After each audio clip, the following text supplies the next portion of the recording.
Muita gente está familiarizada com o conceito de lavar pecados, mas você sabia que existiram os conhecidos como devoradores de pecados? Ele ou ela era uma pessoa que literalmente comia pecados.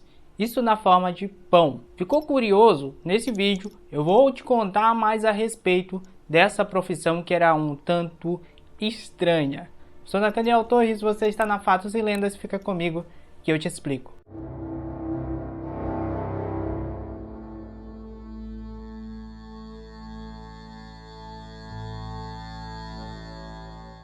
A origem do pecado. O pecado é uma concepção bastante presente na fé cristã. Muitas pessoas atribuem as origens do conceito à história de Adão e Eva. Independente de sua opinião, podemos concordar que o pecado é todo tipo de proibição. Mas qual o primeiro exemplo de pecado? Abel e Caim? Ou talvez a revolta de Lúcifer contra Deus? Seja qual for a resposta, o que é indiscutível é que pecar não é nada bom. Mas então veio Jesus Cristo, que veio para tirar todos os nossos pecados e até morrer na cruz por ele. Podemos dizer que Jesus então foi o primeiro devorador de pecados? Vamos descobrir. Confissão. Para entender melhor o papel do devorador de pecados, primeiro devemos entender qual a importância da confissão. Confessar os pecados é a maneira como a relação com Deus é construída e é, em última análise, a única maneira de ser perdoado. Jesus inclusive enfatiza essa ideia em Lucas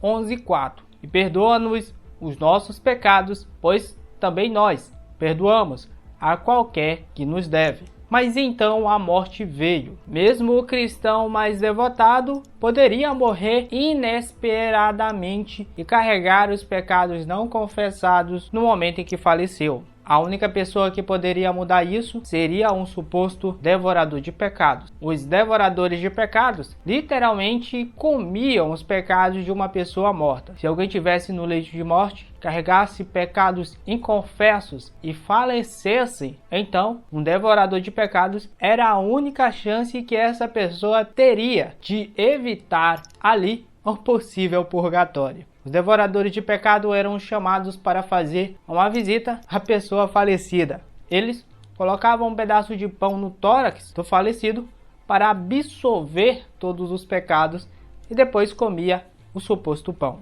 E isso permitiria que a pessoa se libertasse do pecado e fosse direto para o céu. Por outro lado, o devorador de pecados carregaria os pecados dessa pessoa e, portanto, estaria condenado pela eternidade. A tradição dos devoradores de pecados remonta dos séculos 18 e 19. Eles eram contratados por famílias em algumas áreas da Inglaterra, Escócia e País de Gales. Esses devoradores de pecados não só comiam alimentos que estiveram sobre um corpo, como também carregavam os pecados do falecido e eram eternamente condenados e como pagamento recebiam pouquíssimo por isso. Não há muitos relatos escritos em primeira mão sobre os devoradores de pecado, embora um registro possa ser encontrado em antiguidades populares da Grã-Bretanha, que foi justamente publicado pela primeira vez em 1813. De acordo com o livro, um devorador de pecado sentou-se à frente para a porta. Eles então lhe deram uma moeda, que ele colocou no bolso, uma crosta de pão que ele comeu, e uma tigela cheia de cerveja, que ele bebeu calado. Depois disso, levantou-se de seu banco e pronunciou com um gesto sereno: o conforto e o resto da alma partiu, pela qual ele penhorou a sua própria alma. Outro relato pode ser encontrado no relatório de 1852, apresentado por Matthew Montague, à Associação Arqueológica Cambriana. E ele dizia o seguinte: quando uma pessoa morreu, os amigos enviaram para o comedor de pecados do distrito, que, em sua chegada, colocou um prato de sal no tórax do falecido e sobre o sal um pedaço de pão. Ele então murmurou o encantamento sobre o pão, que finalmente comeu, comendo assim todos os pecados do morto, juntamente com o pão, é lógico. As origens dessa tradição não são conhecidas. No entanto, é possível que estejam enraizados em rituais pagãos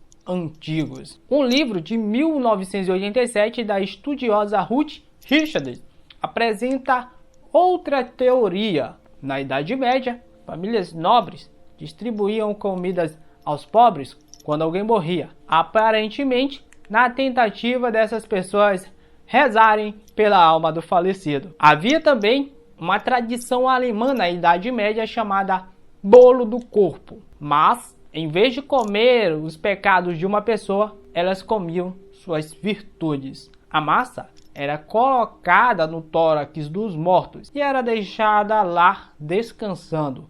O bolo então era assado e comido pelos enlutados. A ideia era que enquanto a massa subia, a mesma absorvesse todas as grandes qualidades da pessoa falecida. O livro Funeral Customs de Bertram Buck, de 1926, menciona uma prática semelhante. Tribos selvagens são conhecidas por matar um animal na sepultura, na crença de que essa criatura assumisse os pecados dos mortos. O livro de Puck também faz referências a um relato de um professor chamado Evans, da Faculdade Presbiteriana de Cambridge, isso no país de Gales. O texto afirma que o professor viu um devorador de pecados, isso em 1825. De acordo com um testemunho, a tigela e o prato do qual ele comia os pecados eram queimados depois. E ninguém gostava dessas pessoas cheias de pecados. Aqueles que tiveram a chance de conhecê-lo evitavam como se fossem leprosos. Mas os devoradores de pecados não eram apenas párias, como também desprezados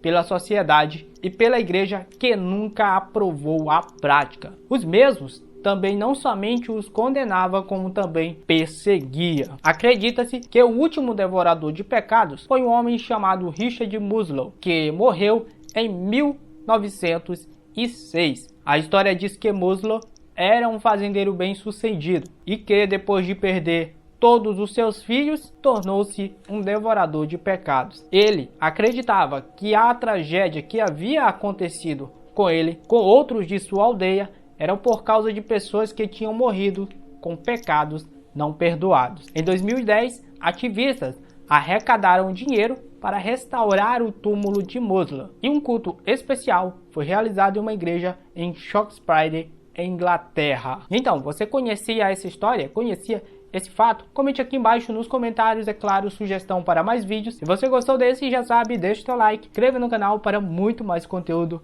assim como esse. A gente se vê até o próximo vídeo. Falou!